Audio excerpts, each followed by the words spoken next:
Good morning. Thank you all for being here. True North, our remembrance of Don North. So we're getting things started. We're going to have the ambassador to Vietnam start us off. So please welcome him up to the stage.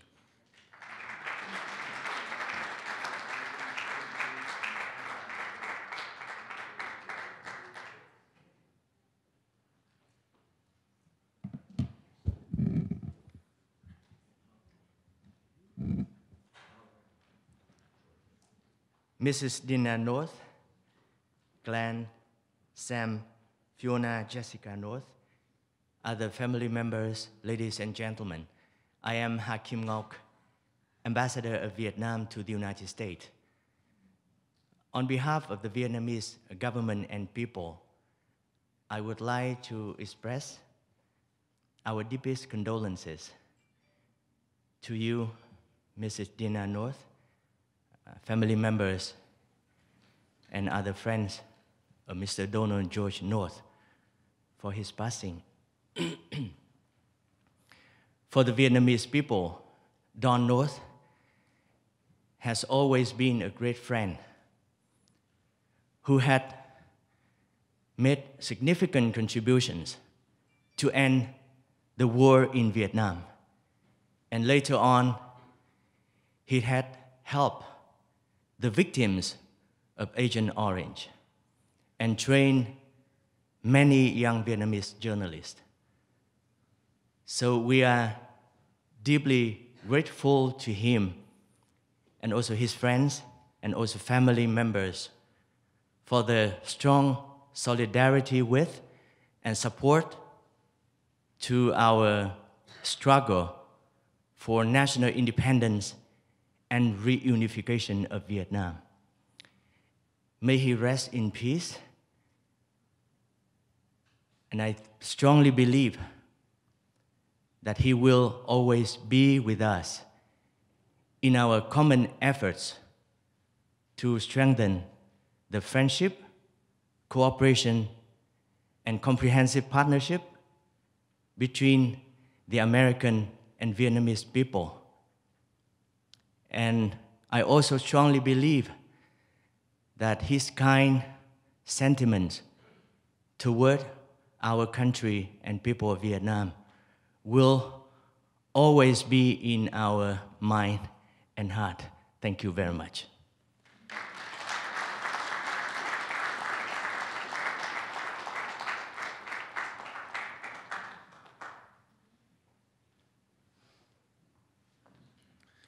All right, Uncle Bill, can you, would you like to come up? Yep, yes, sorry. I'm sorry, my list was not as comprehensive as I had previously hoped.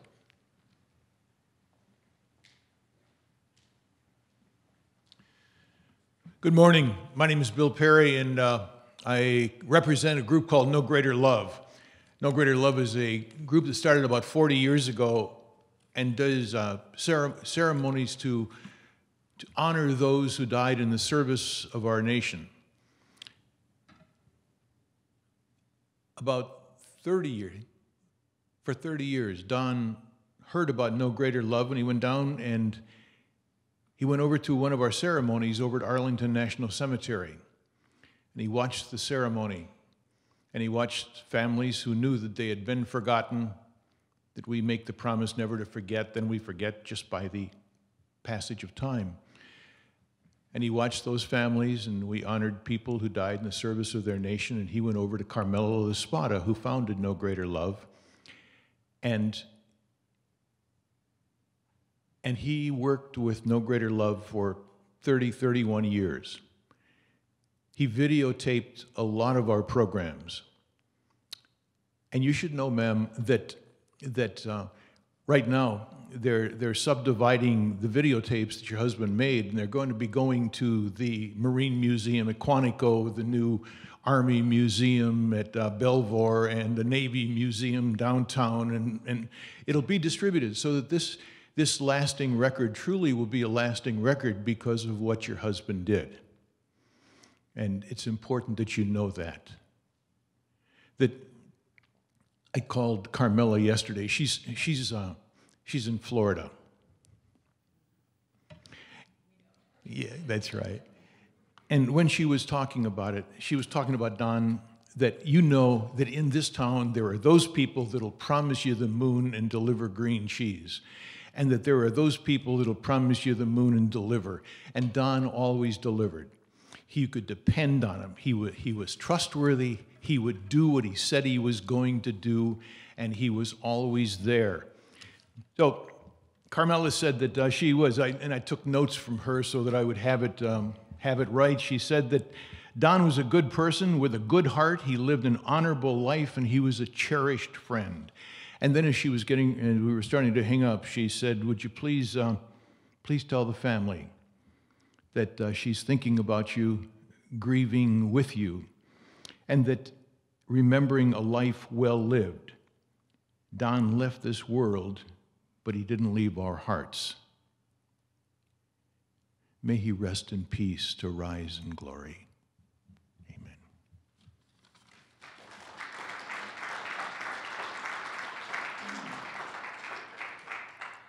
Thank you, Bill. Now we have our other Bill. Don, we were going to speak about his early childhood. Yes, I'm so sorry. Right over there. Rob, I'm so sorry. It is a very difficult morning for me. Come on up. Thank you. Glenn, you're doing a great job, and thank you for the organization. I guess I wanted to talk about early Don, because most of you know of his exciting life, his productive life, his dangerous life, and what he gave to this country. My wife Lorraine and I have come down from Vancouver, British Columbia in Canada. Don was born and raised in Ladner, BC, which is about a half an hour drive from Vancouver. We met in first year university and became very good friends, best of friends, and also best man. Don was our best man 52 years ago.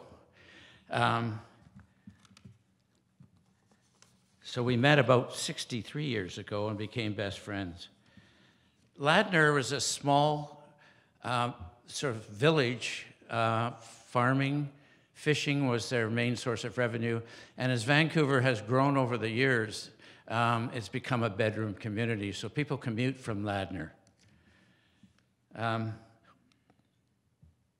His father, George, owned a very large grocery store, one of the biggest around, and he was really a kind of a mentor to the town, a pillar of the town community.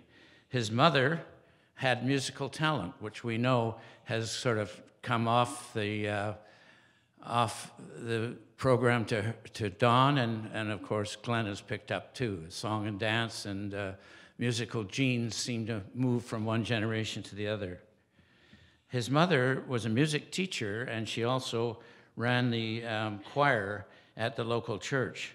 Don's two sisters, older Helen, became a registered nurse, and his younger sister, Sylvia, became a hygienist. Unfortunately, they both passed away a number of years ago, well before their time. From cancer, they passed away, both leaving wonderful husbands and grown children. Margaret's musical talent, the genes rubbed off on son Don during university. He was a song and dance man in Summer Stock Theatre in Vancouver. We have a theater called Theatre Under the Stars, which naturally has no roof. And Don was there, starring in many productions until he left town.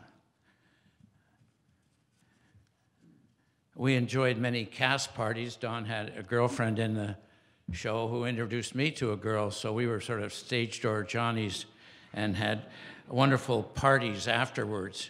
After everybody had gone home from the parties, Don and I would talk. We talked all night long. And over the years, whenever we got together, which wasn't enough, but we did, we just talked the night away. We were just that good buddies. We could talk and talk and talk. And so we enjoyed it when the people left the party. As I mentioned, son Glenn has picked up the torch of these musical genes and has run to greater heights in his performing career to the delight of his parents. We have kept in touch with Don over these many years and often discussed different career choices. Me, a kind of boring stockbroker who had a station wagon and a dog and a wife, and Don envied that. I envied his trips, the exciting, dangerous, and productive trips that he made. And we also thought maybe we would switch jobs or lifestyles. And we knew if we ever did it, we'd probably last about 1 minute before we went right back to where we came from. So two opposite guys enjoying each other over the years. We were thrilled when Deanna came along and became part of Don's life. And we were thankful for son Glenn, who arrived on the scene. Years ago, we met the other children, Sam, Fiona, and Jessica. Unfortunately, we've lost touch over the years, and if they're here, we'd very much appreciate it if they come up and introduce themselves so we could talk about old times and catch up. We will miss Don's fine mind, his treasured friendship, a wonderful man, a wonderful accomplishment. May you rest in peace. We love you.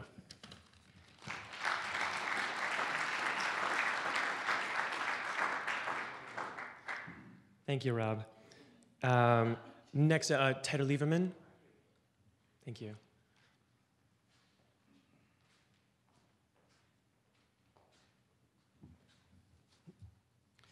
Good morning. Deanna, Glenn, Sam, Fiona, Jessica, Mr. Ambassador, friends and family.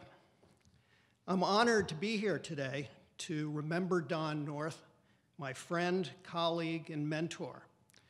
Many of you here knew Don much longer than I did. I first met Don in Hanoi in 2005, 30 years after the end of the war that was so important to his work and life. We were accompanying the folk singer Peter Yarrow on a concert tour of Vietnam.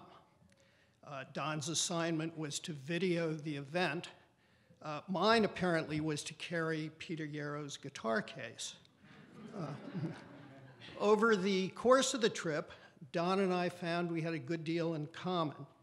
A keen interest in the subject of war and its consequences, an affection for the country and people of Vietnam, and a bad attitude toward authority. After that trip, we decided to work on some projects together. We traveled to El Salvador to produce a sequel to his movie on the guerrilla movement. We covered the 2009 Salvadoran elections in which the left won the presidency, and we attended the elaborate cremation ceremonies for King Sihanouk in Cambodia. I became senior photographer for his production company, North Star Productions. Well, I was the only photographer. I also served as Don's editor, proofreader, IT technician, and lawyer.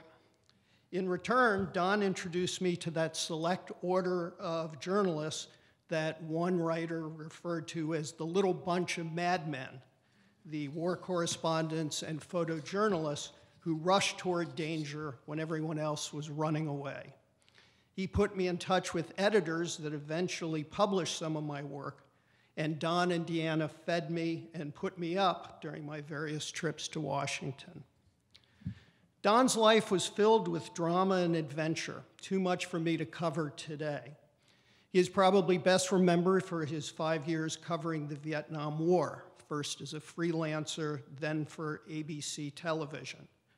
He was at the bloody Battle of Con Thien, the Siege of Khe Sanh, the retaking of Hue during the 1968 Tet Offensive, and who could forget the television footage of Don lying in the gutter outside the US Embassy compound in Saigon, head toward the cameraman, calmly reporting on the firefight taking place above him against the National Liberation Front sappers who were inside the compound. But Don had many other tales to tell. How in 1962, he bluffed his way into an assignment for Life magazine to photograph the Cuban Missile Crisis from inside Cuba. He arrived in Havana only to be placed under house arrest at the Hotel Capri, along with the other Western reporters. He was released long enough to take a photograph of Che Guevara emerging from his limousine, saying, "Comandante, a picture, por favor." He got the picture, was then rearrested, thrown into prison, and expelled from the country with no photos for Life magazine. Another big story for Don was the war in El Salvador, where the US supported a right-wing military government against a coalition guerrilla movement. Some reporters covered the war from the safety of the Hotel Camino Real in the capital, but Don arranged to embed himself with the guerrillas in the contested area known as Guazapa. Walking the 22 kilometers by night into the countryside, he met his contact and for 3 months lived with and filmed the lives of the villagers and the guerrillas who fought in that area. At one point, they had to flee the government troops who pursued them for days.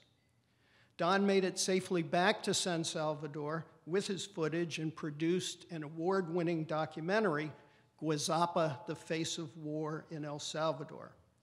Largely ignored in the United States, the film was nonetheless a dramatic and unique window into the lives of the supposed enemy, and it has stood the test of time. Even today, I believe that you can still get pirated copies of the DVD on the streets of San Salvador, much cheaper than you can get them here. Then there was Don's coverage of the Afghan war between the Soviet-backed government and the Mujahideen who lived in the mountains. Don would disappear from his hotel in Pakistan for weeks at a time. His family would hear nothing from him as he infiltrated into Afghanistan and hooked up with a guerrilla unit to observe the war up close. And finally, Don's work in Iraq deserves special mention. Having entered the country with the 101st Airborne in 2003, he was hired to create an independent news network and train journalists for it. The trouble was that the American authorities did not want an independent journalist network. They wanted good publicity. Don soon quit and blew the whistle on the scheme in congressional testimony. But he still found time to create a film about Iraqi prisoners who had their hands cut off by Saddam's minions as punishments for various crimes. In his 2014 book, Inappropriate Conduct, Don described the members of his chosen profession like this: war correspondents tend to be an unusual lot, by turns brave and crazy, deadly serious and even funny, combining a deep respect for soldiers with a bad attitude toward authority and contempt for ineffective and dishonest officers. Many write sober coverage of death and violence and then get drunk. Good war reporters don't simply report what the generals tell them, they go out under fire and see them for themselves. And I know at this point Don would want me to mention that there are copies of his book, Inappropriate Conduct, over there on the table and also available on Amazon.com at an attractive price. Over the last 20 years, Don spent more of his time training journalists in other countries and speaking to audiences about the need for independent journalists with a commitment to truth and accuracy.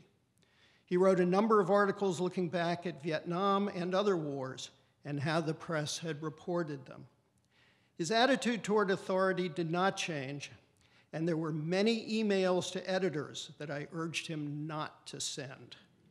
But his good looks and his superb radio voice stayed largely undiminished until the end, as did his thirst for the adventure of reporting from the field.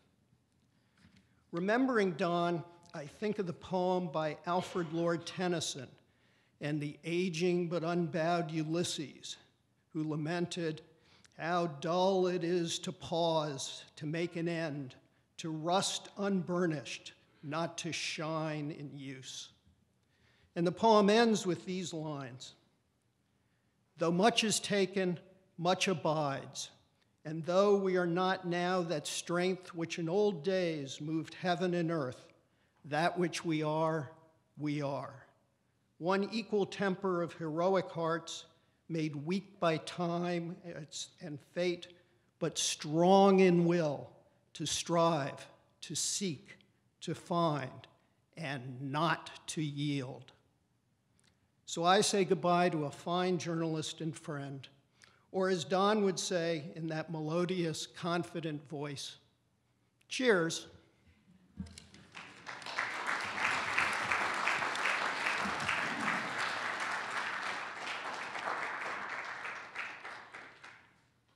All right, Eric Fowler, thank you.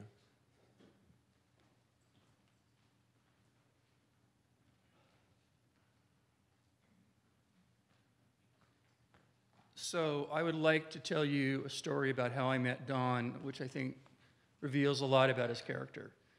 I was hired by the U.S. Army Center of Military History in 2000 and to write what would become the book on the Tet Offensive, the U.S. Army. In the early 2000s, still, again, pretty much an unknown historian, I went to a conference at Texas Tech, and this was a big Vietnam War conference. And I, again, was still feeling out of my depth. You know, didn't really know anyone, no one knew me. But sat down at this table to have lunch, and there was this, you know, handsome, distinguished, friendly gentleman, Don North, and we struck up a conversation. And we started talking, and he said, "Oh, yeah, Tet Offensive. Oh, yeah, I was there at the embassy." I mean, I was so starstruck at that point. You could have pushed me over with a feather. And he could have just left it at that. And, you know, sometimes you're at parties and people like suss you out and like, is this someone worth talking to? And they're always looking over. He was so genuine. I mean, he was so warm. We just started talking about his experience, but then other things. And this began a friendship that endured, you know, right to the end. So the common fascination with the Tet Offensive was something that we enjoyed and kept working on. I helped him when he wrote an article for Vietnam Magazine. And just last year, the State Department did a special videotape conference on the embassy attack. And I got him on that. So I do encourage you to look, because he does a video presentation. So this is something that we shared. And the thing, what I would say in one word, he was a delightful guy. I mean, he was inquisitive, friendly, sharing, curious. And I also admired the fact that his interest in the war extended to the Vietnamese as well as to the Americans. He was truly interested in their culture and what happened to them. And indeed, the two of us worked together, you know, on our own time, trying to get answers for the fate of People's Liberation Armed Forces and People's Army of Vietnam soldiers who had been killed. And again, there's over 300,000 that have never been found. So trying to use our information to try to get some answers to those people, because we know that those families are hurting as well. So he was always very mindful of that. And I just want to say, this is the kind of person we need in journalism. He represents everything that is great about journalism. And his good humor and his thirst for knowledge and his refusal to believe that he already had all the answers was a hallmark of his life and his character. And he will be greatly missed. He was a dear friend. I wish I could have spent more time with him, and I will always miss seeing that cheerful face. And Don, I love you.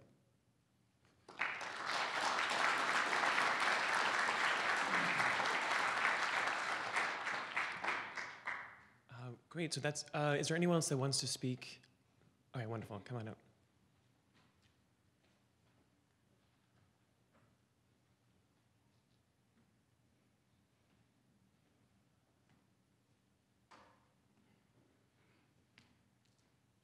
I'm Bill Hammond. Like Eric, I worked for the Army Center of Military History. I didn't prepare to talk, but there's something that needs to be said. I wrote the 2-volume history of the military in immediate Vietnam, and a third of my own, and other things. What I've found in all my years of work is that there are certain correspondents who are just cut out to report war. And I don't know what it is about war. It's Stephen Crane called it the spectacle, the horror, the beauty, all of it together. One of the conclusions of my book, probably the biggest one that often gets missed, was that the media in Vietnam tended to get all the numbers wrong. Numbers are awful to deal with, you know, and it depends on who makes them and how they paste them together. And, you know, it's like statistics or polls. You don't believe them. And they got them all wrong. Sometimes they got the facts wrong. But there was one thing that they always got right. They centered in and bore down on the human tragedy, the human essence that is the core of every war. Vietnam was a tragedy for the Vietnamese. Vietnam was a tragedy for our people. It changed everything. What's happening now has its roots in Vietnam. Government's credibility diminished. Don had a sense of indignation that was rooted in his experience of that war. He always went for the underdog. He sought justice. In that sense, like all of us, he truly was made in the image and likeness of God. God bless him.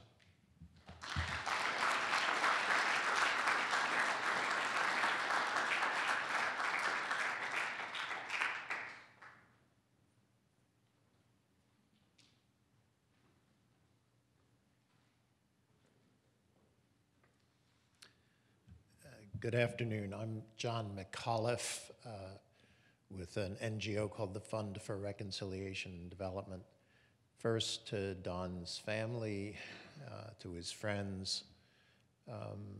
Obviously, there were a lot of people whose lives were touched by their relationship to Don, and that's what brings us here today, and I'm sure many, many others who would like to have been with us. I first met Don and I organized the trip that Ted referred to with Peter Yarrow.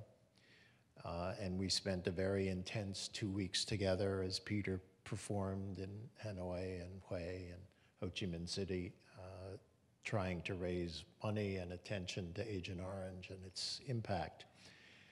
There is a video that was made of that, which for a variety of reasons is not a public issue, but if there's anyone who wants to see a copy of it, if you give me your card or email or contact information, I'd be happy to send you a copy, because I think it's a strikingly effective portrayal of that moment in history when U.S. relations were just beginning to improve.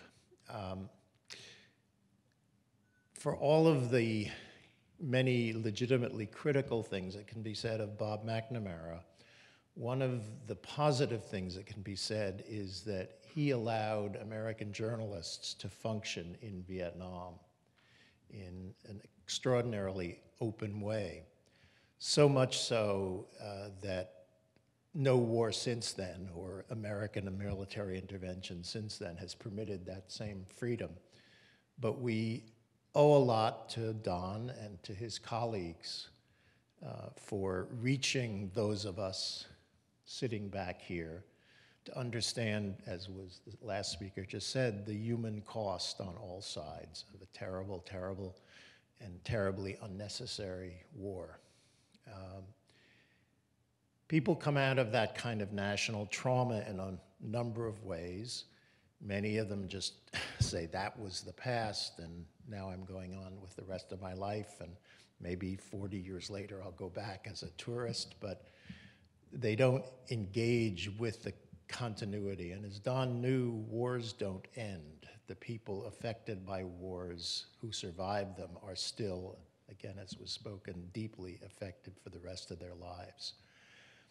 And also, wars are not unique. One of the extraordinary things about Don was the coverage of El Salvador,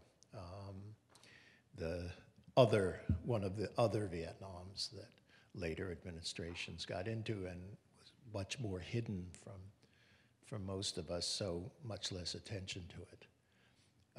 But also then Don became re-engaged with Vietnam in the post-war period.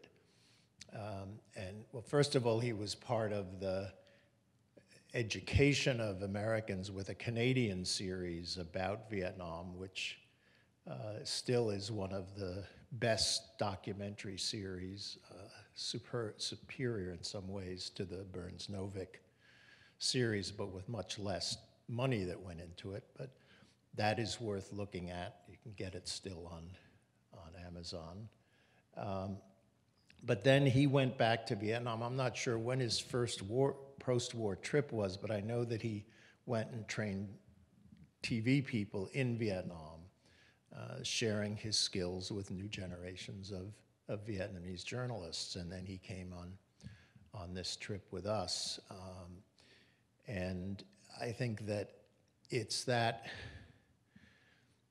recognition, as I say, that wars don't end because the guns stop firing, that there are still hundreds of thousands of Vietnamese who are affected by Agent Orange, by landmines, by unexploded ordnance, as well as American veterans that are affected by it. And the people who, within their skill set, experience, profession, that manage to find ways to keep that memory alive and to hopefully make its lessons endure are people to whom we owe a special thanks. Thank you, Don.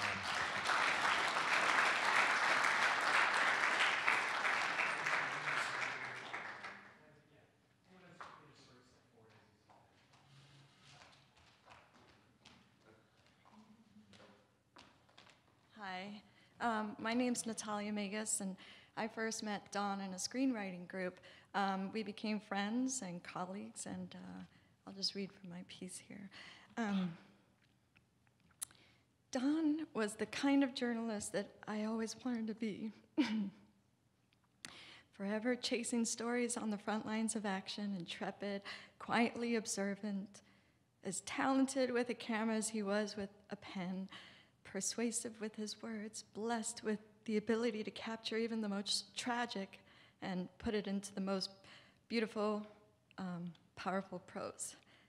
I remember the day that he told the classroom of eager students at Nova that he taught himself how to write, and write well, by practicing on a brick. He said he'd look at the brick and he'd try to describe it the best way that he could. He'd reach deep into his vocabulary or the dictionary and just describe the damn thing.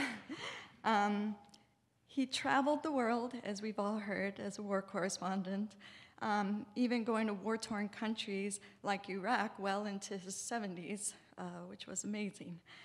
He told me once in an email, I regularly mention casually to Deanna that I may drop in on Aleppo or Mosul for a look-see. Nothing serious, just hear some stories at the bar from other gonzo journalists and jot a few lines for the papers. I love how casual he was about war, indicative, I suppose, of the casual intimacy he was used to between reporters and soldiers in the Vietnam years. He told me, my wife has hidden my passport, glasses, and hearing aids. It took a lot to stop him from chasing these kind of stories, as many of you already know. When Don spoke in his ready radio voice, he listened. When he wrote, you paid attention to his words. He was a journalist, a filmmaker, a photographer, a radio host, a teacher, an author, a screenwriter, a friend to me, and a mentor to me. I gave him screenwriting tips, he gave me journalism tips. The first time that I ever came here to the National Press Club was with Don, and he took me out for lunch. It was about 4 or 5 years ago. I remember him saying to me at the time, "It's never too late to do anything." I was in my 40s and hadn't realized I was inching my way back into a career in journalism until he pointed that out. Somehow, his words, his voice, that acknowledgement made it official for me, and I went for it.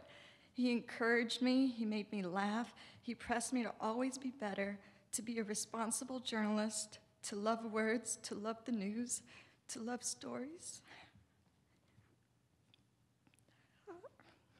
and to love life as he did.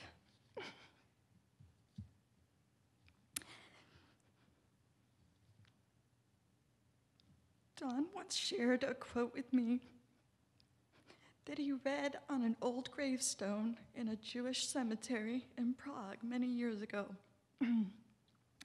It read, "Those who have passed from this world die only when we, whom they loved, forget them.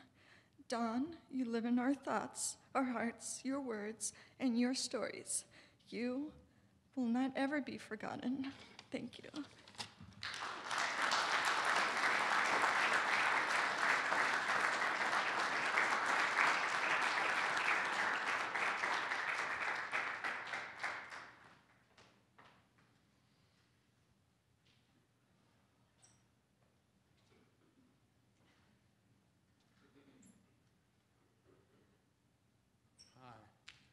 I'm Terry Irving, and I met Don a couple of years ago when I started to work on Tony Hiroshiki's book about Vietnam. And actually, what I wanted to throw in were some things that Don told me. He was generous. He gave me photographs that I desperately needed. He gave me time. But there was just a couple of things. You talked about the going into the embassy during Hue, and there he is risking his life. And at that point, correspondents at the end of their piece could put in a commentary, and we would mark it commentary. And he said something about how Hue, the TED, might be not the greatest thing for the war effort, and they took it out in New York. And the other thing was, in the Burns epic, on cassette 3, on disc 3, during the TED, you can hear, as Don described it, he said there he is, and you hear his voice underneath aircraft carrier takeoffs, brass bands, Philip Sousa, cannonades, bullets shooting, going by, bazookas, everything else that was not happening at the time, and at the end it will say, Don North, ABC News, which is the only part of the, and he thought that was, actually he thought it was funny.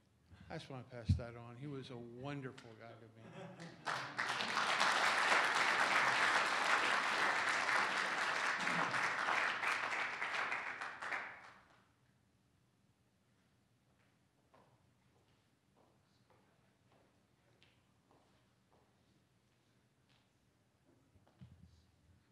Good morning. I'm Jim Avis, and I was a longtime friend of Don's, starting back in the McCarthy campaign days in 1968 when he was just back from Vietnam, and I was working as a volunteer in the campaign, and we had a number of press, non-press encounters, which we both enjoyed remembering in years thereafter. The one thing I wanted to say about Don, because I continued to enjoy his company, and we, as they would say in some of the countries that he visited that I never did, that we stole a number of horses together. In following years after he returned and after he was doing business here, occasionally to go off to foreign countries to find a new invasion or a new conflict to cover. I covered for him in many respects here at home, marketing some of his products and handling his equipment and things like that. One such occasion took us to New Haven, Connecticut. Don had a contract to do a promotional piece for Yale University, and we were to go up and shoot a number of interviews and some B-roll, as we call it, for the production that he was putting together. We left Fairfax early in the morning and drove all day and into the night to New Haven. And as we approached in my old clapped-out Ford station wagon, crammed full of video gear, we got detoured because of some street problem, and we got lost in the midst of New Haven, Connecticut, in some back streets. And this was probably not one of the more prominent parts of town. And as we were making our way down one street, we encountered in this literally one lane, because there was cars parked on both sides, this residential street. Ahead of us, this young man pulled a bicycle that he was astride out into the single lane, in effect blocking the street. And as we bore down on him, he just sat there kind of and was looking at us out of the corner of his eye. And so I hit the brakes hard, and we literally slid up to him as he stood there. And in fact, he actually had to drag his bicycle kind of sideways, and in the process finally fell down. But I think we stopped probably no more than 3 feet from him, didn't make contact, of course, and scared the hell out of him, and scared the hell out of me. And he jumped up, and he picked up his bicycle, which had kind of fallen on him as he tripped and fell over. He picked up the bicycle, and he ran around to the side of the car and started yelling at me. And I first tried to ignore him, and Don sitting next to me, and finally the kid shouted something, and he picked up his bicycle and he just slammed it down on top of the station wagon, just wham, like that. At which point I opened the door and started to get out. I was furious, and Don reached over and took me by the sleeve, and he said, "Time to go." And I went. We went. As we drove away, I glanced in the rearview mirror, and I saw a couple other guys come out from between the parked cars, one of whom had what looked like a tire iron in his hand. It was an example to me of what Don had told me and what I'd heard from other people about his awareness in dangerous situations, where he was not only courageous, but he was always aware. And I think, although that's a small example of that, it brought home to me at that point just the kind of guy I was dealing with, as if I hadn't already known. But it gave me a sense of awareness of what it meant to be a foreign correspondent.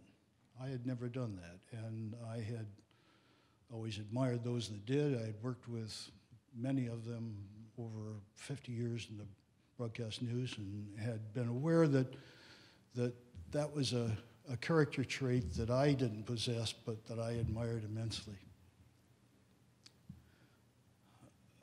Let me just finish by saying that I think, Diana, if I had been with him in his last moments, that he would probably have reached over and took my sleeve, given me that smile, and said, "Time to go." Thank you.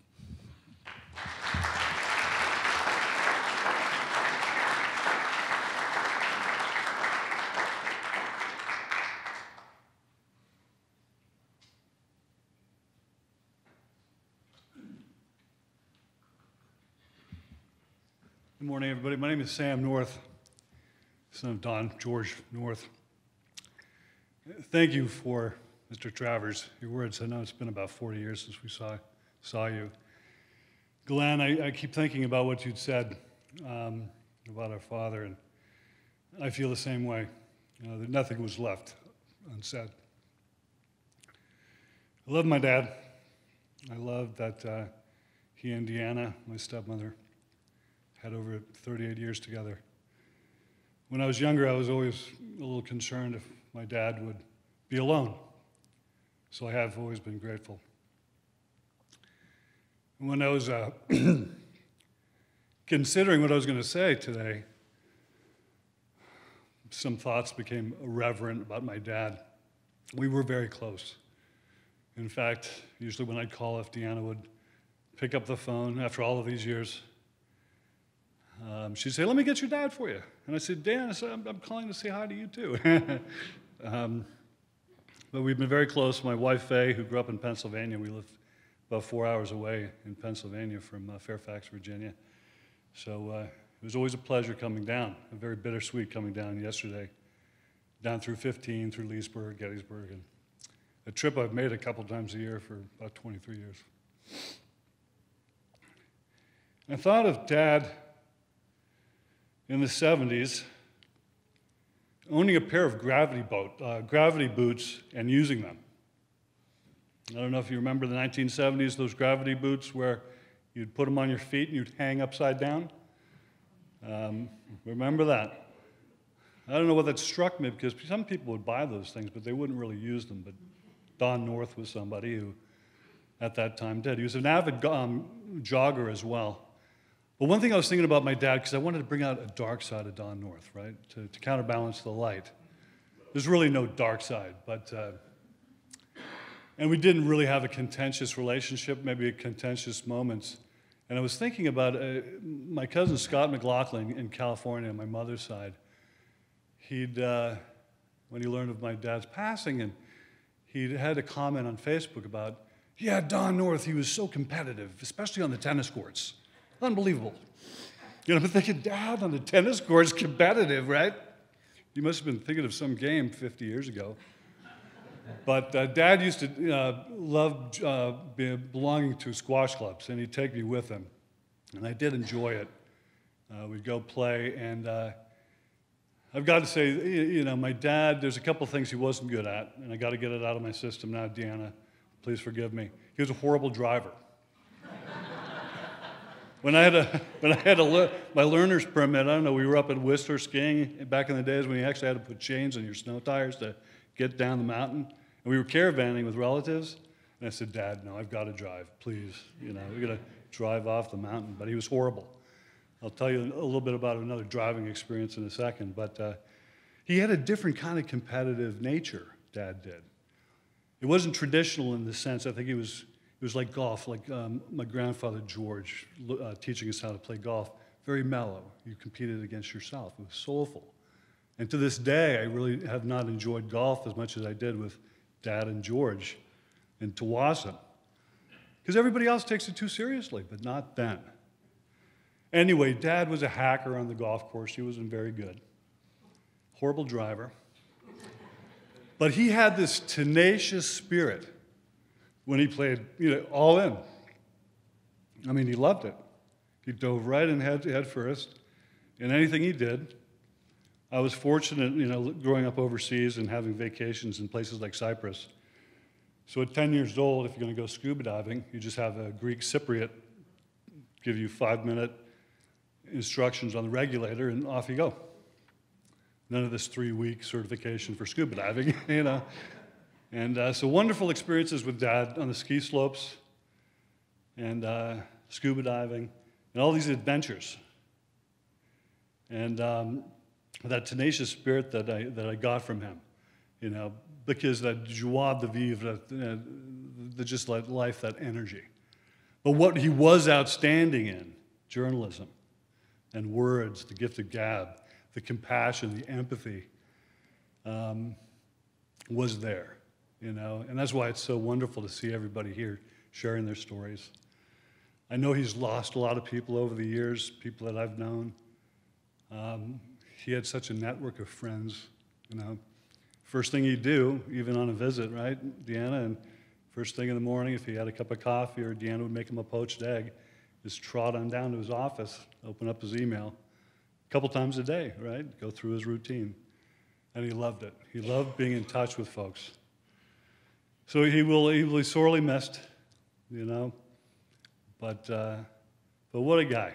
What a guy. Don North. Thank you.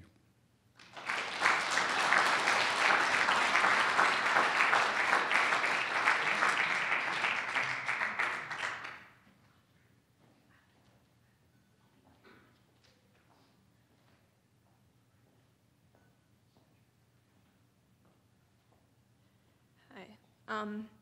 I'm also a horrible driver, so that made me feel a lot better. I'm in good company. I'm Sierra. Don North was my grandpa. He was an amazing man. He was a journalist, a father, a grandfather, and so much more. I really love to talk about his achievements. I often brag to my friends about his time in Vietnam and so much more that he's done. I actually keep a photo of him on my dresser in Vietnam because he was just such an inspiration. But what I'd like to focus on today is what to me was one of his greatest achievements, which was that he was an amazing father, grandfather, and a role model. When I was a kid, I was so quiet that people could barely hear me speak. And of course, Grandpa Don, being Grandpa Don, just was not having it. So he would give me speech lessons. And I'll never forget when he had me recite Hamlet on my aunt's porch in San Jose. He had me belt the speech out as loud as I could, and the neighborhood kids would walk by and stare at me, so at the time I was mortified. But it's actually one of my fondest memories now, and I've never forgotten the speech. It's, speak the speech, I pray you, as I pronounced it to you, trippingly on the tongue. But if you mouth it, as many of your players do, I had as lief the town crier spoke my lines. And I'm still not the best public speaker, sorry, Grandpa, but those lessons were invaluable to me. See, my grandpa was all about helping people find their voice. And in his life and his career, he worked tirelessly to give a voice to people that didn't have one of their own. He was a great man who meant a great deal to so many people, and he will be truly missed. But his memory will live on in the stories he told and in the people that he gave a voice to. Thank you.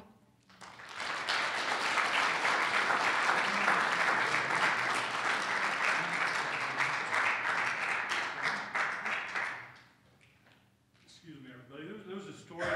There was a story I wanted to say, so I asked my brother Glenn, can I quickly tell a story? 1982, remember Beirut. I was a 17-year-old, almost young man, summer of 82, going from high school graduation into college, my first year. And I was very excited because I was going to spend another summer with my dad. However, this was going to be a different summer. I was going to work with my dad. And he had a project, a film project to go into Beirut. And if most of you can recall, it had been under siege by Israel at the time. Green Line, a green zone around it. A lot of the journalists stayed at the Commodore Hotel, made famous at the time by Gary Trudeau. Doonesbury comic strip I loved at the time. And the journalist in the strip was Roland Headley. So my dad invited me to join him on this trip, a few months, and the assignment was to basically film refugee camps, aid stations, and so on and so forth, see what was happening to the Lebanese people and the Palestinians. And so we prepared this. His cameraman, Kip, at the time, gave me a crash course on how to use a Nagra sound equipment, so I was his sound man.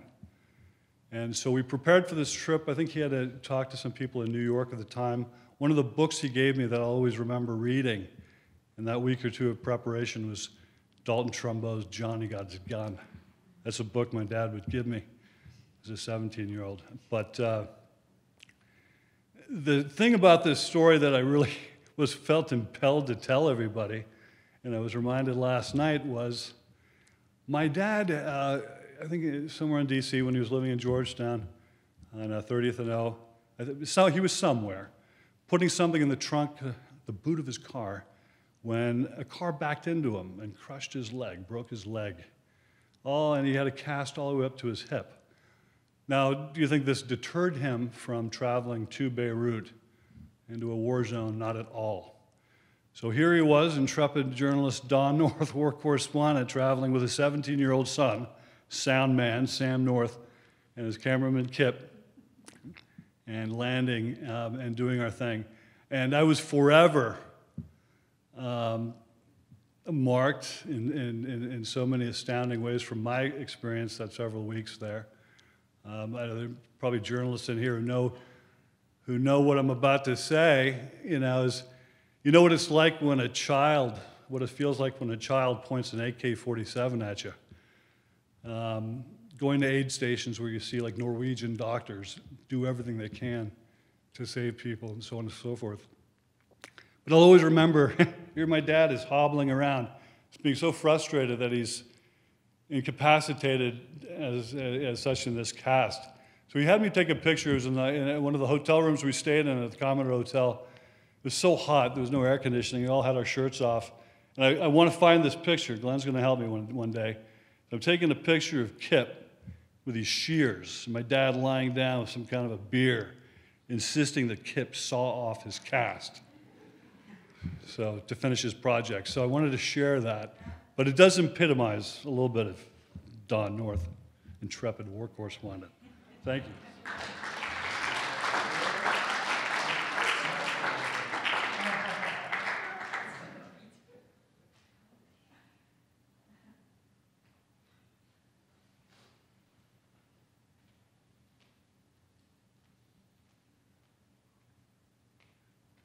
Hi. This is going to be my first public speaking ever, which is surprising, Don being my grandpa, but I might be all over the place, but I'm going to try my best. My name's Jade. Don's my grandpa. I'm Fiona's daughter. I wanted to come up here and just talk about how my grandpa made me feel and just how proud I am to be his granddaughter.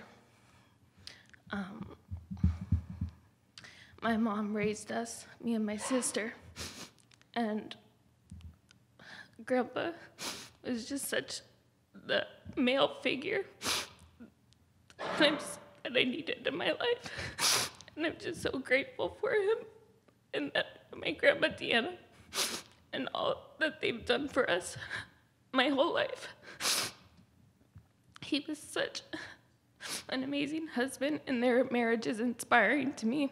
Their love for each other, and just so inspiring. I'm grateful that I got to be a part of watching you guys. He was such an amazing dad. He loved all his kids very much, and he had a special and different relationship with each and every one of you guys. And I know he loved you guys so much, and he really kept the family united, even though we all live different places. And he's always kept in touch. He's never forgot Christmas or birthday, ever, which I know Grandma Deanna helped a lot with, probably most of it. I know. But he's just so inspiring, and I love him so much, and I'm so proud to be his granddaughter. And I'm so grateful for all the adventures and stuff that the time that we did have together. And I'm so grateful that I get to be here today with all of you and support my family. And I love you guys. Thank you.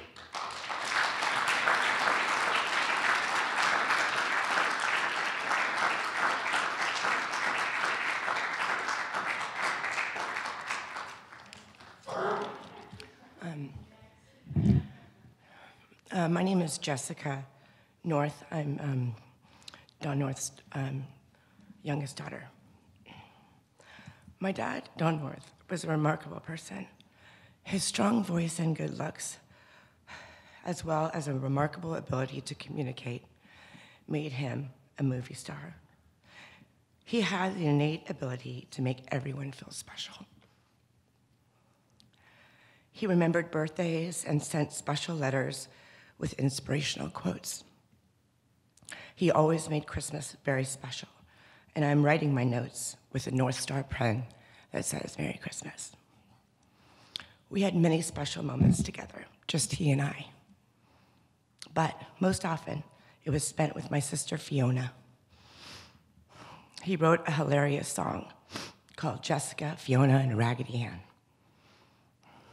We had gotten life-size Raggedy Ann dolls that Christmas. The song began with, I woke up and my pants were gone. Jessica, Fiona, and Raggedy Ann.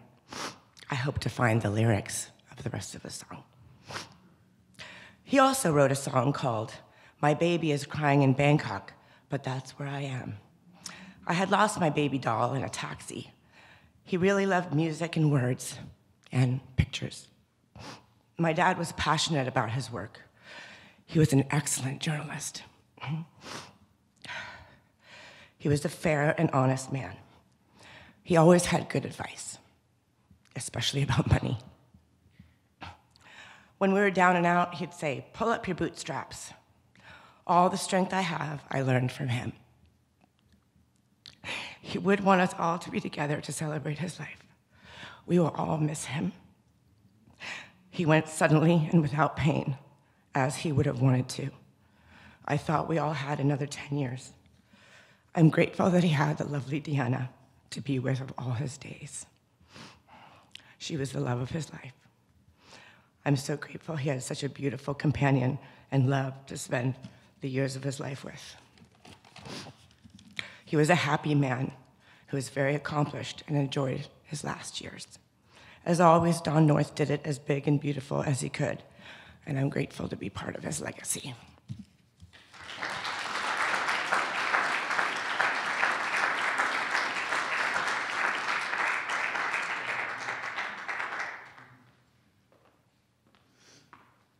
Hi, I'm Fiona, I'm his daughter. And I don't have the gift that my siblings do of public speaking either. I did not get that from my father, but, you know, while everybody was talking, I thought of, you know, we have so many stories about my dad. He was just larger than life, you know? I remember having picnics in cemeteries, you know, and he was always, we would travel, and he would always go off the beaten path, you know? He'd be like, oh, let's head out here, and let's go to this fruit stand. Or, you know, just he was just so spontaneous, and just being his daughter changed who I am in so many ways and influenced my daughters. I have one sort of funny story. When I was younger, he was always traveling, and I used to write him letters. And, you know, I have a degree in literature now, but I am the worst speller on the planet. And I would write him letters, and he would send them back to me corrected with little mini dictionaries. And at one point, I had a row of dictionaries. Like, I must have had 10 of them. And I thought, well, you know what? I'll just call him from now on. But it's, you know, my dad valued the truth over everything. When I was younger, for a lot of years, I would ask him, like, how can you do what you do? And how can you go see such horrendous things and not have it affect you? And I mean, I would fall apart watching some of his stuff, and he would just always say, it's who I am, and somebody has to tell their stories, the people that couldn't. And you know, he was one of the most moral men I've ever met. He was my moral compass. He was such a great example, and he didn't talk. He didn't teach people by talking. He was an example, and he cared about so many people. It's mind-boggling. And my daughter's carrying the torch. She's going to journalism, which I love, but terrifies me too. You know, and Dad wouldn't have been Dad without Deanna. I love you so much. You know, she was his rock, and You know, I remember times he'd call, he's in some foreign country, lost his passport, and, you know, she was always there. He'd call and say, oh, I'm having 10 people come stay from another country. Oh, okay. You know, she really understood who he was. And being the wife or the child of a war correspondent's not easy. You know, you don't know what's going to happen or if they're going to come back or, you know, and she just loved him with such grace. And I'm so proud you're my stepmom. Thank you.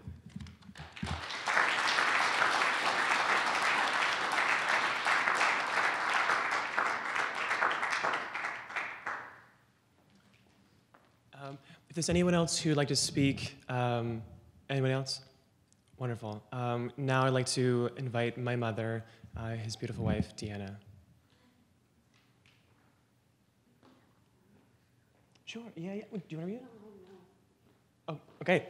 We have a surprise poem. An honest man here lies at rest, as e'er God with his image blessed, the friend of man, the friend of truth, the friend of age, the guide of youth. Few hearts like his, with virtue warmed, few heads with knowledge so informed. If there's another world, he lives in bliss. If there is none, he made the best of this. Robert Burns.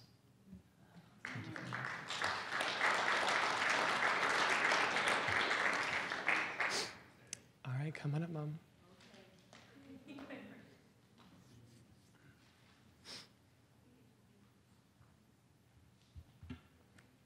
I'm actually filling in for someone else who was going to be here, and unfortunately he wasn't, he's in the hospital now, and so I'm going to fill in for him. So this is, all right, you gotta help me, yes.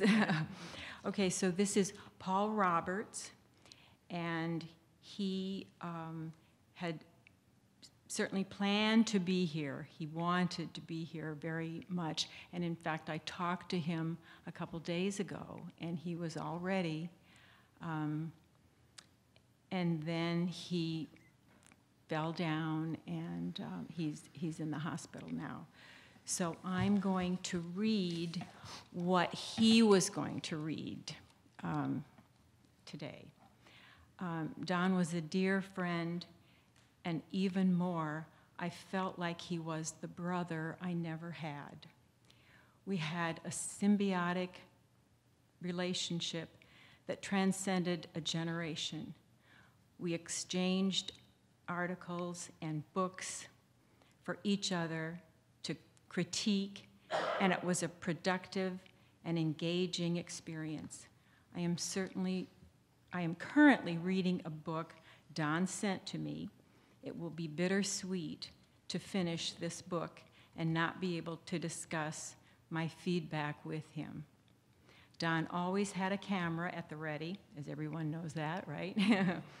He took excellent photos at a Legion honor ceremony for me at the French Embassy a few years ago. My family thanked him, and he replied that it gave him great joy to participate in such a special occasion. Last summer, I found myself in rehab after a fall. Don paid a visit, being the dear friend that he was.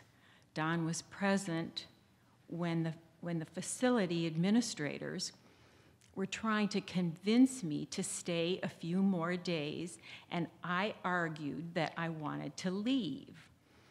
To my great satisfaction, Don began to photograph the tense conversation. Can you imagine? With his professional work voice, right? The staff started yelling at him to cease the photography. What he's used to in his entire career. Yes, right. Just tell Don to stop. Yeah, right. So that taking pictures was a violation of their privacy rights, etc. They brought a security guard to my room and demanded that Don erase photo files. To turn down the tension, Don said, okay and said he had done so. Needless to say, he later emailed me the great shots he took of that encounter. So, am I missing? Oh, thank you. I had the great honor of taking Don as my guest to the prestigious OSS dinner this past October. He didn't bring his camera to this event.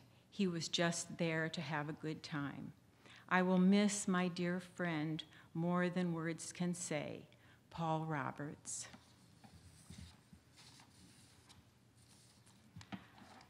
And so that was the way Don lived his life.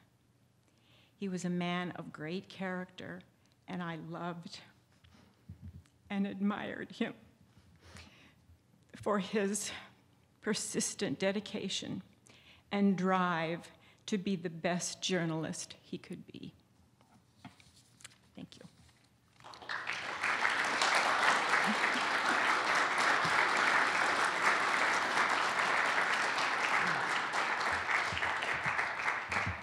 So that last bit was all her.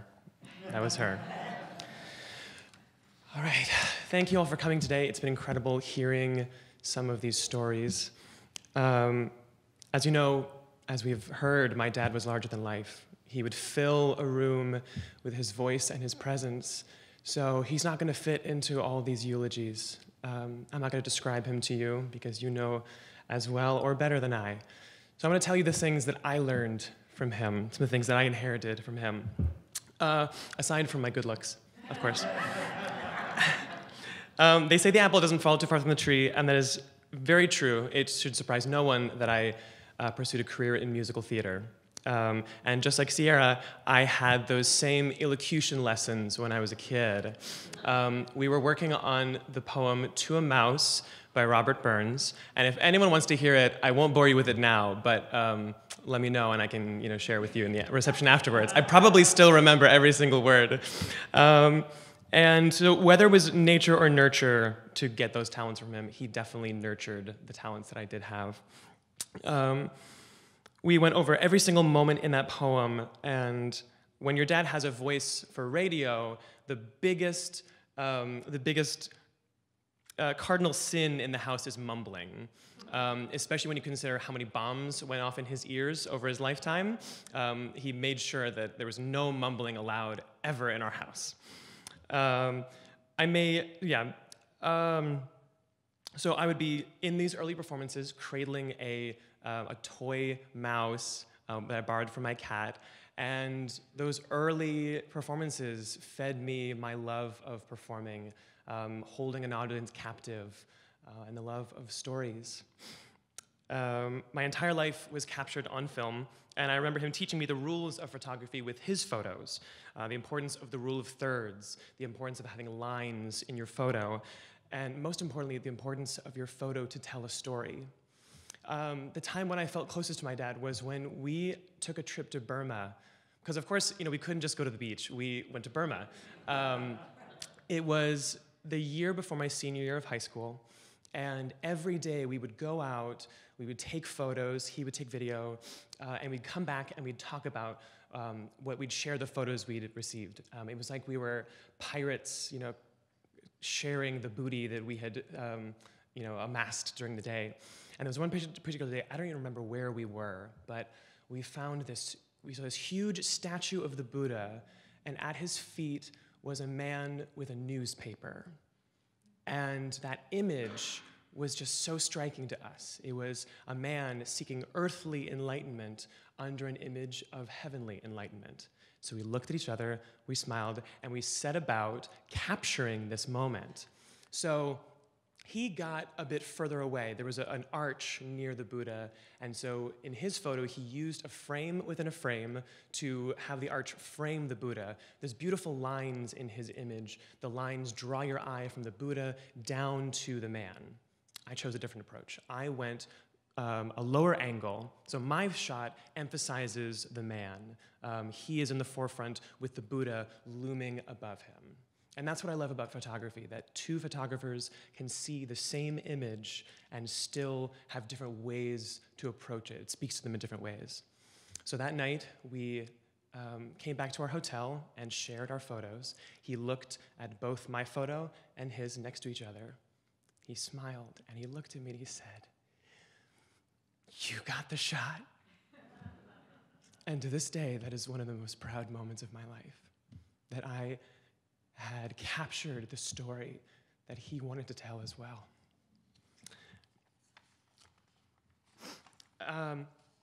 So I've told you the skills that he taught me, photography, theater, public speaking. But the thing that I am most proud to have inherited from him was his love of adventure, his distaste for staying in one place for too long, and his love of stories. Stories can bring people together. They can make people feel things. They can end a war. He so believed in the importance of those stories that he dedicated his life to telling them. Stories that some people were too afraid to tell. Stories of conflict, the horrors of war, stories of people fighting to survive in intense conditions. My father knew that some stories needed to be told and risked his life to make sure that they were known. Our story was not always an easy one. As a journalist, he dealt in facts. And as you've seen, I inherited my heart from my mother. It was not always an easy conversation to have. We wear our hearts on our sleeves. And for those of you who have never come out to anyone, it is a terrifying but also life-affirming moment. And in my moment, my father presented me with a packet of research of reasons why men think they're gay, but they're really not. Of course, armed with facts. That's how we always approach life. So of course, it was the actions of a well-meaning father who truly loved his son and wanted to help him understand it. But as you can imagine, when you are revealing your truth, your story to someone like my father, it was not an easy moment for me. But I am grateful because we were able to reconcile. We were able to come together.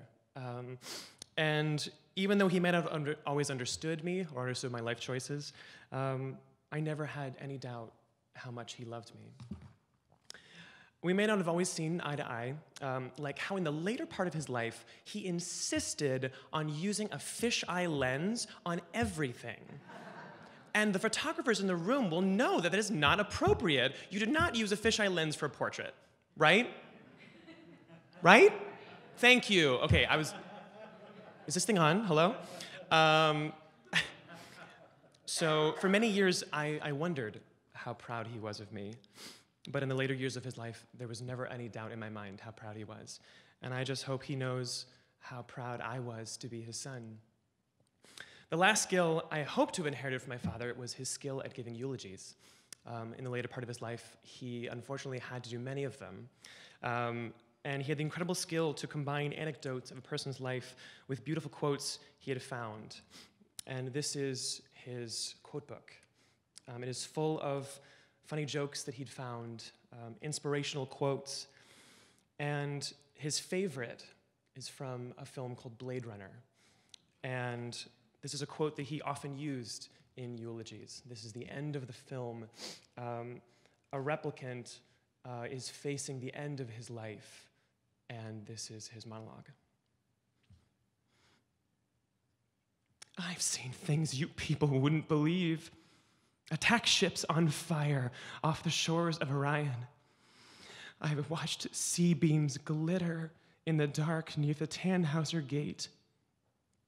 All those moments will be lost in time, like tears in the rain. Time to die. But my father's moments will not be lost to time. They will live on in the documentaries he produced, in the articles he wrote, and in the stories that we share with each other today. So now it's time for the student to become the master. I'm not going to rely on just his quotes. I'm going to add one of mine. So recently, my mother and I had the pleasure of watching the movie Big Fish. If you watched the movie, you'll recognize one of the characters, Edward Bloom, shares a lot of resemblance to my father. He was larger than life. He was full of tall tales. He knew how to charm people. He was, of course, had a lovely wife. You can see the resemblance. Had a son that had difficulty relating to him because he couldn't see the man behind the stories. And there were so many moments in that movie that struck a chord with us. Final words by the bedside, the nostalgia of going through old papers, a crowd gathering to celebrate our life well lived. It was incredibly cathartic to see our story on the big screen, to know that we are not the first people who have gone through this, and we certainly will not be the last. But that's when I realized the power of stories. Sharing a story helps keep you from feeling alone. Sharing a story makes you feel connected to something bigger than yourself. And sharing a story helps you heal. So here is my addition to Dad's quotebook. The man tells his stories so many times that he becomes his stories. They live on after him, and in doing so, he becomes immortal. So today, I don't want your condolences. I want your stories. No one is allowed to leave until I hear a story from each of you, all right? You promise? And it is in sharing those stories that we will help each other heal, and it is in those stories that Dad will live forever. Now I want to welcome Greg Duggan Peters to play the bagpipes and to send a salute to the great man that Don North was.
Thank you, Greg.